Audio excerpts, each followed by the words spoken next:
Philippine Taiwan Relations, alam po natin na ang ating po mga tauhan sa PCG, Philippine Coast Guard ay nakapatay po ng isang Taiwanese. Whatever the outcome with that, of course, lagi po tayong sa katuwiran. At anuman po yung katuwiran, nawa yun po ang lumabas sa mga investigations at ma-pacify din po yung ating kapitbahay. Talaga po ito ay isang national issue para sa kanila nga dahil namatayan po sila. So let's pray for that justice will finally turn out.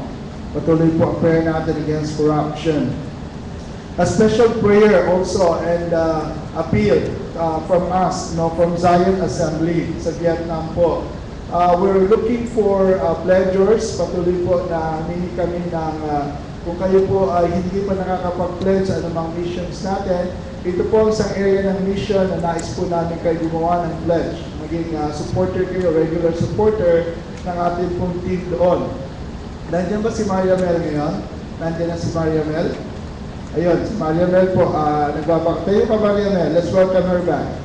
Tayo ka, yan. Okay, yung hindi po mga nakakilala kay Maria Mel, pinag-pray po natin siya doon sa baba.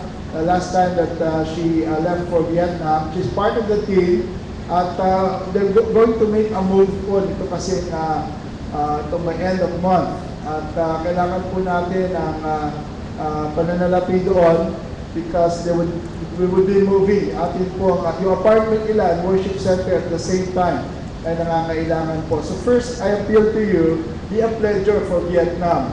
Used to be, wala po tayong burden dito kasi nakikituloy lang tayo doon sa apartment ni Sister Edna Ramos. Wala po tayong problem dyan. But since she left Vietnam already about 1.5 years ago,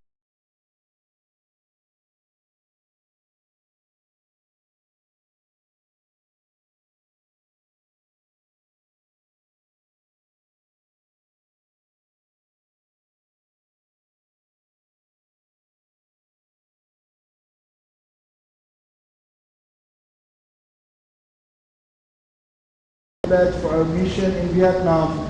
But then this month, we need to raise up at least $430 for that move. Yung kung place na yon ay para po sa worship center natin at the same time ay tirahan din po ng ating mga workers. So I hope na alalahanin po ninyo mamaya sa ating giving. Po. And so nais ko pong paalala sa ating iyon. And then patuloy po tayong manalangin din sa ating sarili pong sitwasyon dito na habang tayo po ay naririto ay palaguin tayo ng Diyos. No?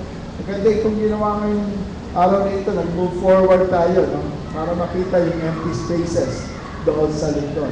By the grace of God and by unity as well as cooperation of each one of us, let's fill this place by the grace of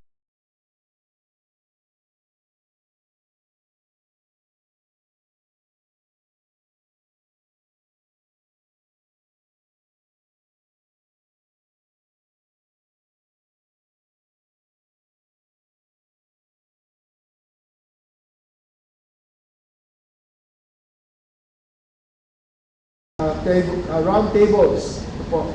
Sa darating po na araw na iyon, we would like you to bring your own baon, but please don't bring your calderos, your cacerolas. Pag po, huwag natin gagawin nyo. Medyo deceptive lugar dito. You put them, in presentable containers. Po. So, dito po tayo magsa-celebrate. So, there'll be round tables there. Of course, for us all. Amen. And for this year, we'll be having a simple celebration. All committed members will be invited to attend. The not so committed who are already attending, of course, you are most welcome. But we're not going to invite others doon sa ating po mga area churches muna. Kundi we'll just celebrate as a committed body of Christ. All right. Today, I would like to share with you something I believe I've shared with you in the past years, but something that the Lord placed in my heart as I asked, what should I share with you today?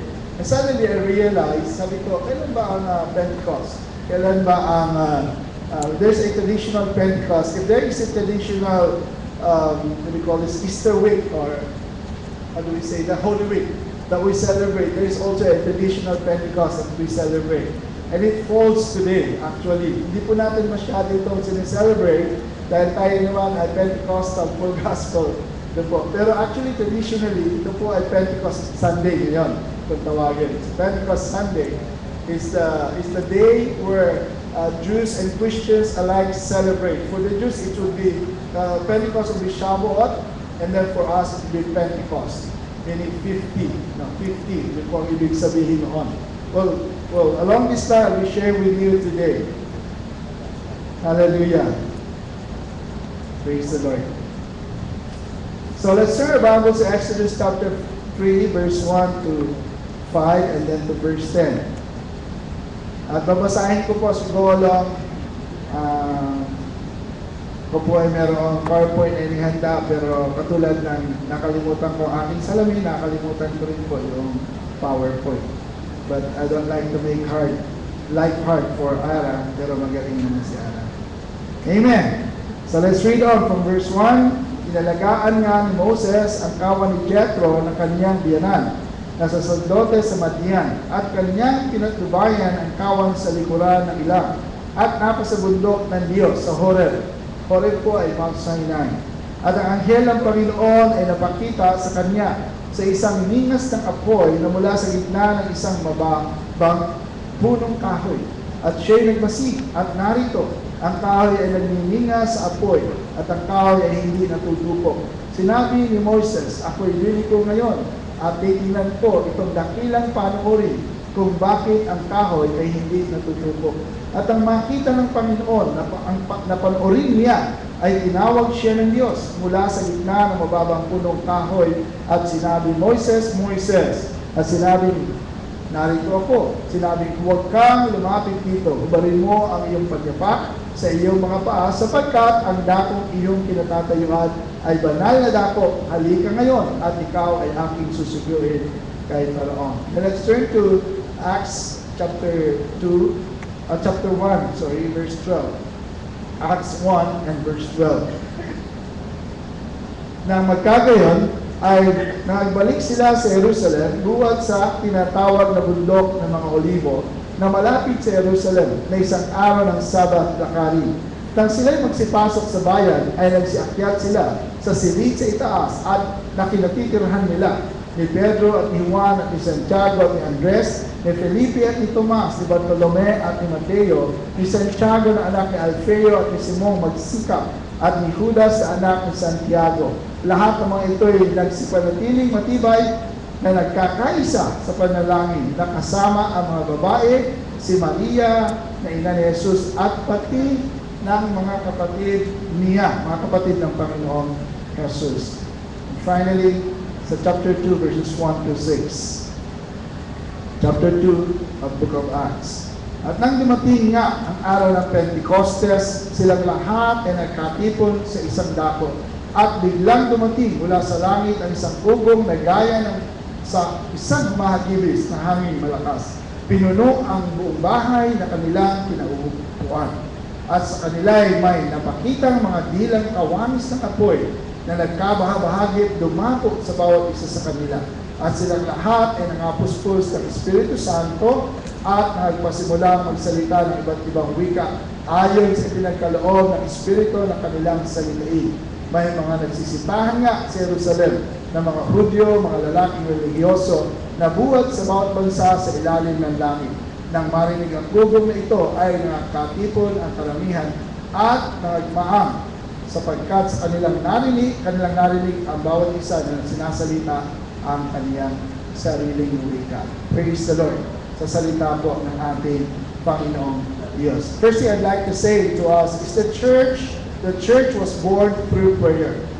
The church was born through prayer. Ang iglesia po ipinanganak sa kalagitnaan ng isang pananalangin. Nang ang banal na Espiritu po ay bumaba sa kauna-unahang pagkakataon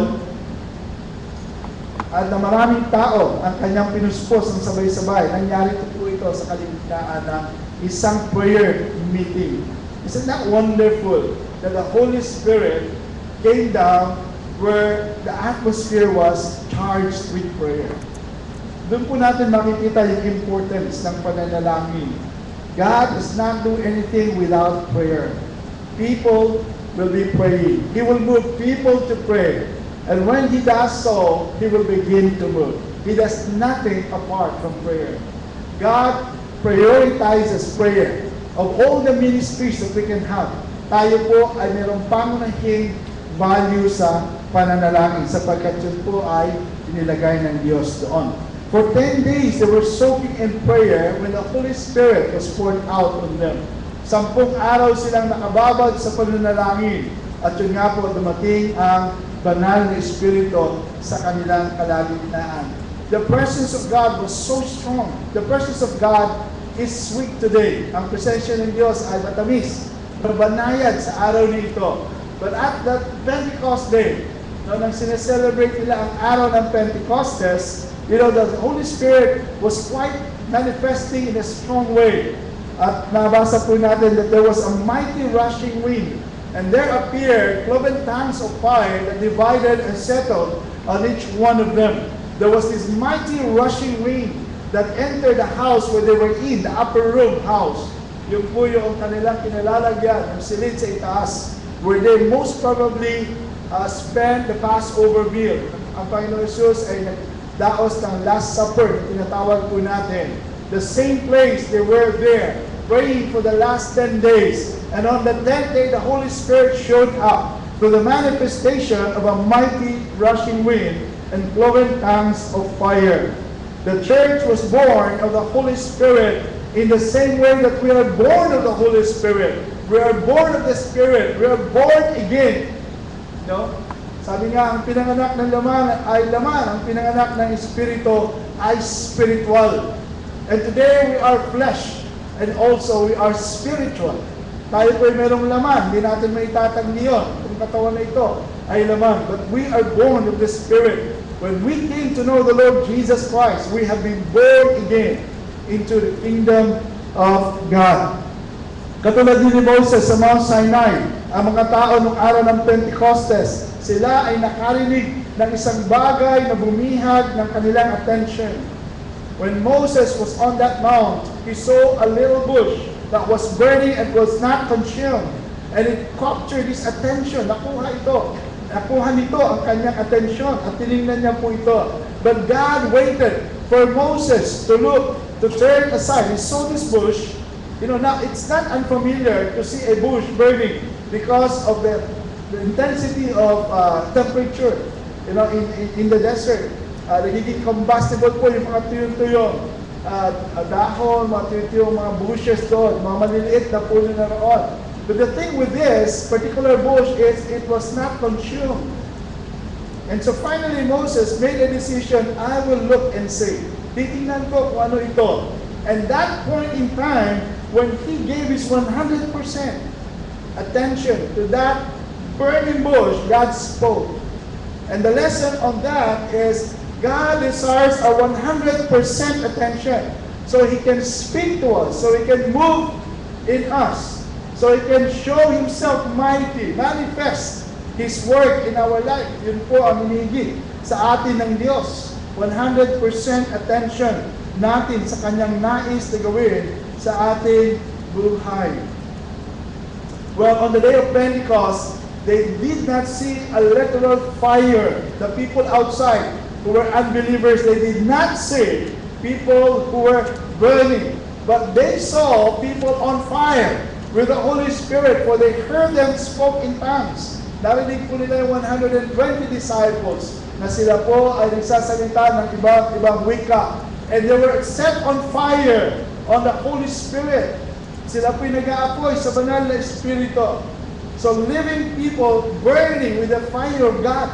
Mga buhay na tao nagliliyab sa apoy ng ating Panginoon. They saw the church on fire. Nakita nila ang iglesia ay nag-aapoy sa Espiritu ng Panginoong Diyos. 120 Christians. That day,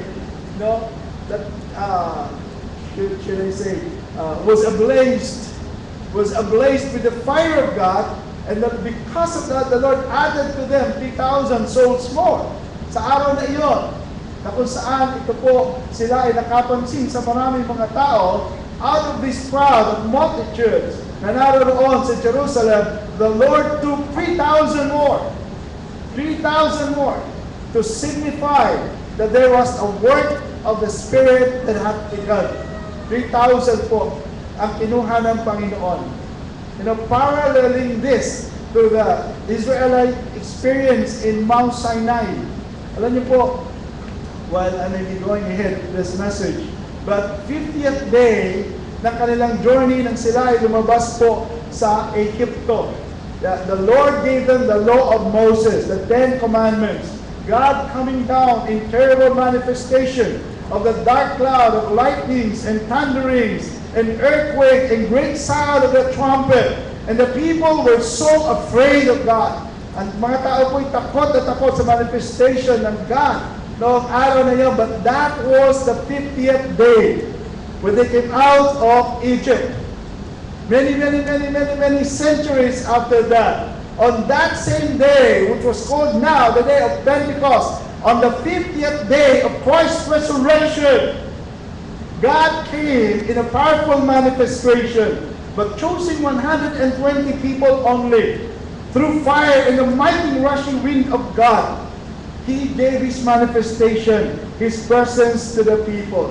Not long after that, 3,000 that were saved, God added 5,000 more.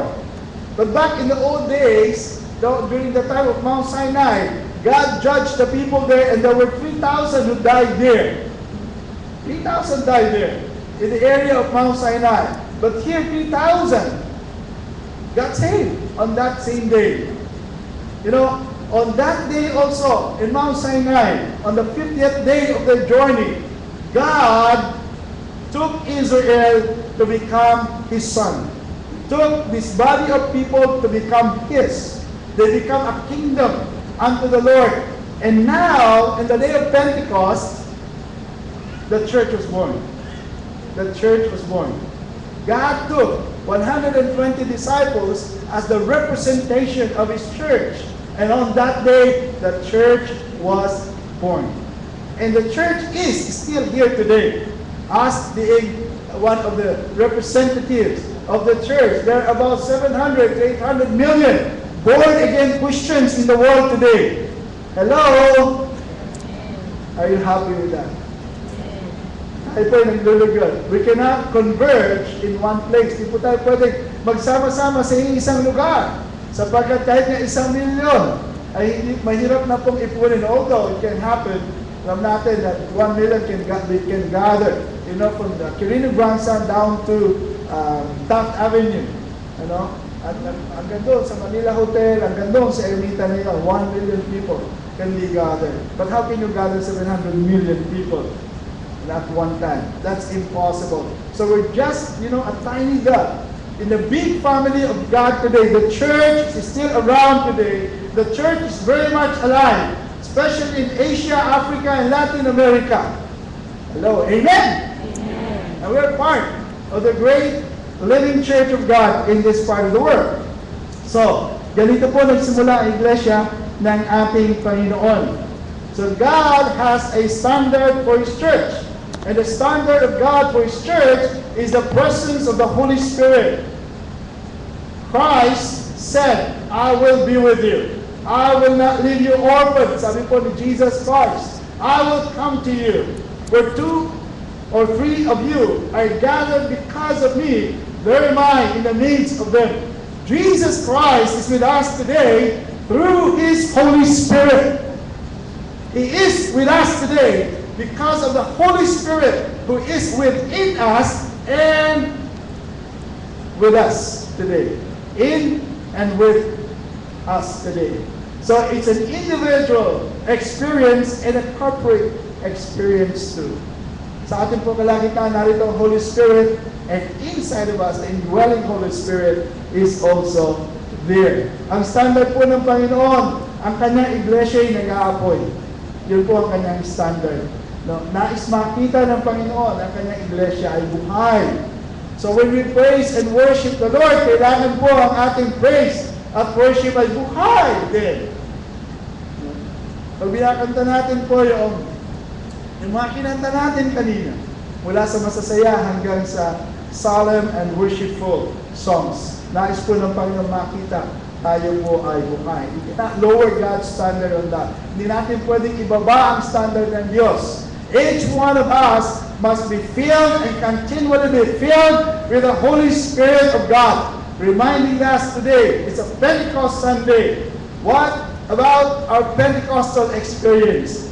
Have we been born again? Yes. Have we been baptized with the Holy Spirit? Yes. Do we speak in tongues? Yes. But do we continue to speak in tongues every day? Are we on fire with the Spirit of God? Is the fire of the Holy One upon us sa ating buhay? And that's the standard of God. And if that is not showing, if that is not happening, then we are not coming up to the standard of God. We're not living at par with the standard that God had left to us. The church is a living organism. And according to the design of God, we ought to be on fire for the Lord. If God would examine us today, what would the Lord find in us? Tayo ba'y makikita ng Panginoon na nag-aapoy po para sa Kanya? The people around, notice the 120 believers were on fire for God. In the same way that Moses noticed the burning bush. You see, fire catches attention. Pagka po merong nasusunog na building, lahat ng tao nakatingin doon. No? Lahat po ng maraming tao po nagmimiron, nag-uuzi, nandoon sila at tumitingin sila sa building na nag-aapoy. When men and women of the Lord Jesus Christ are on fire, they cannot be but noticed by others. Hindi po maaaring hindi tayo mapansin ng tao. When a Christian is on fire for the Lord Jesus, he may be ridiculed, he may be ostracized. People might look at him as someone who's ridiculous. Yet, he catches attention. Siya po ay kumukuha ng attention sa iba pang mga tao. When you are on fire, people around you will notice the Lord Jesus Christ in you. Like Moses, they will say, sabi po ni Moses, ako'y liliko ngayon at titingnan ko itong dakilang panoorin kung bakit ang kahoy ay hindi natutupo. Like the people in the book of Acts, they asked with utter amazement, sabi po nila, are not all those who speak Galileans? And how is it that we hear each one our own language in which we were born? Paano na narinig natin sila nagsasalita sa mga lengguwahe na kung saan tayo ipinanganak sa ibang bansa? These people who were at Jerusalem were Jews. They were celebrating the feast of their forefathers.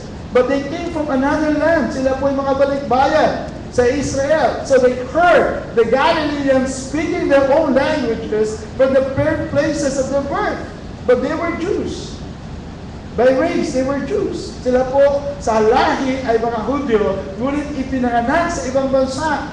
But then when they come to Jerusalem, they saw this 150 people. They heard them speaking their dialects or their languages from the nations that they were born from. Isang kamangha-manghang bagay. So this amazed them. This astounded them. What is this?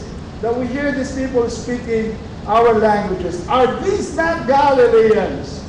Hindi natin alam kung mayroong special na accent ang mga Galileans, mayroong punto ang mga Galileans. Most likely they did.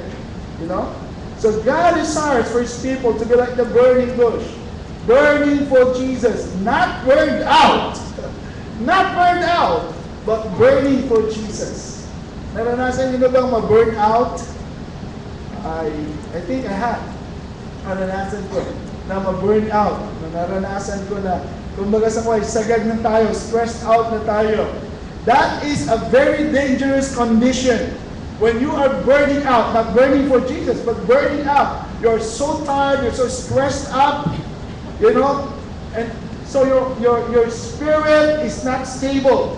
Your spirit is not all for God. That is a very difficult place, very dangerous place. That's where when Satan strikes, he strikes men and tempt them. Strikes women and tempt them too. Doon dumarating si Satanas at siya nag-o-offer ng maraming temptations sa sa buhay ng mga kalalakihan, maging kababaihan na din. At marami pong natatapilok doon, marami pong nadadapa doon. So, my prayer for us today, is being Pentecost Sunday, is that our church will continue to be a church on fire. Point number 1, they obey the command of Jesus. How did they experience the fire of the Holy Spirit? First, they obeyed the Lord Jesus. Sinunod nila ang utos ng ating Panginoong Jesus. What was His command? In Luke chapter 24, verse 49, narito ipadadala ko sa inyo ang pangako ng aking Ama, datapwat nagsipanatili kayo sa bayan hanggang sa kayo'y masangkapan ng kapangyarihan galing sa itaas. When Jesus said this to them, it was His 40th day after His resurrection. 40 araw na siya po ay nakabangon ng muli mula sa mga patay. So Jesus commanded them, stay. I send you the promise of my Father, but stay or tarry in the city of Jerusalem until you are endued or clothed with the power that will come from heaven. And so they did. They obeyed the command of the Lord Jesus. In Acts chapter 1 and verse 13, nang sila magsipasok sa bayan, nagsiakyat sila sa silid sa itaas na kinatitirahan nila. Si Pedro, si Juan, si Santiago, si Andres, si Felipe, si Tomas, si Mateo, Santiago na anak ni Alfeo, si Simong Masikap, si Judas, anak ni Santiago. So marami pong Judas sa Bible. By the way, the name Judas is not a bad name. You know? Hindi po ito masamang pangalan. Ito po. At naging masama lang nung si Judas Iscariote ay nag-Judas sa ating Panginoon. So just to see that. So, instead of each of them going on each own way, sila po ay nagsama-sama. They stayed on. You know, they were bound together for the next 10 days of their life. And they bonded together and they stayed at Jerusalem. I believe that they were not just praying there, but they were also confessing their sins and their faults to one another. They were looking back to the past 50 days of their life where all of them ran away from Jesus.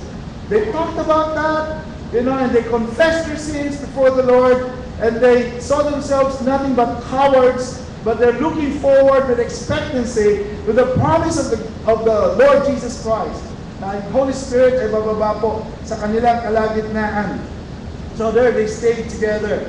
And because they obeyed, they were never disappointed. They were not disappointed because God fulfilled His promise.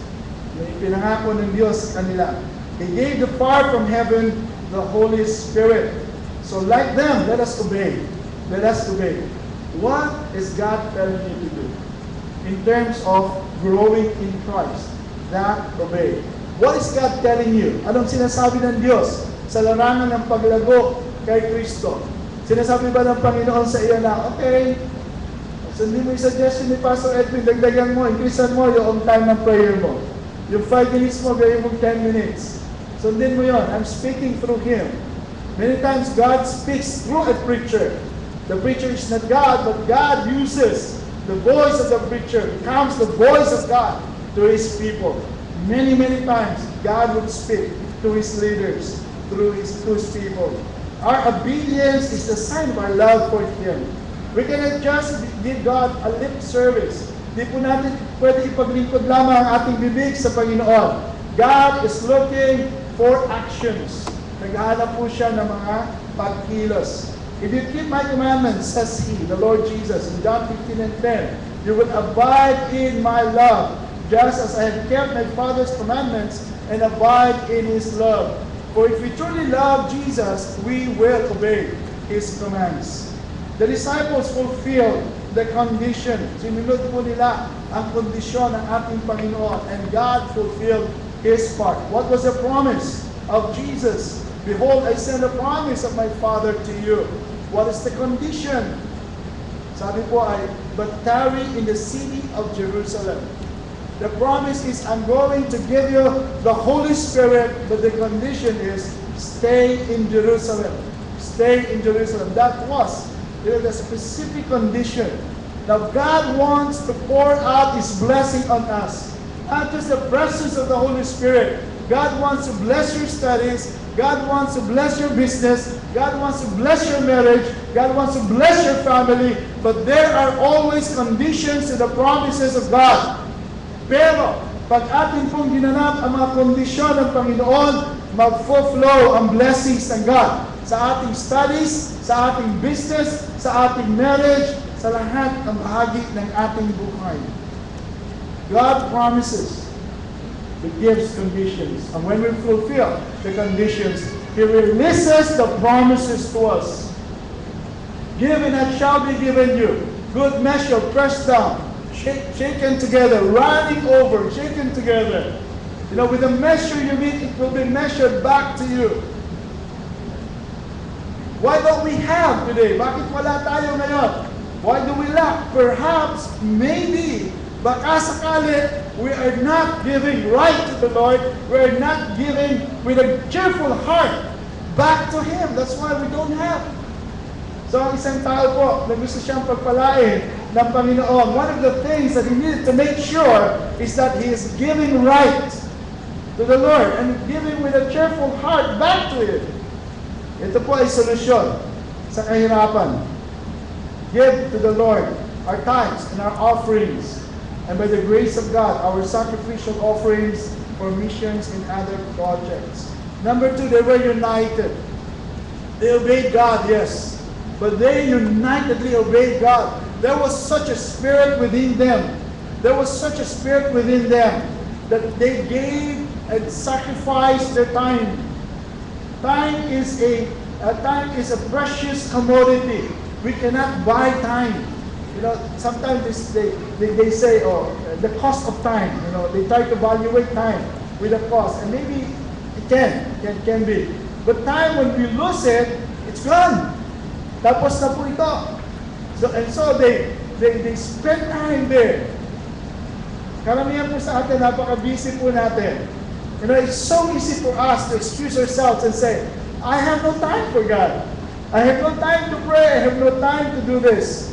I have no time, you know, but we always have time for something that is important to us.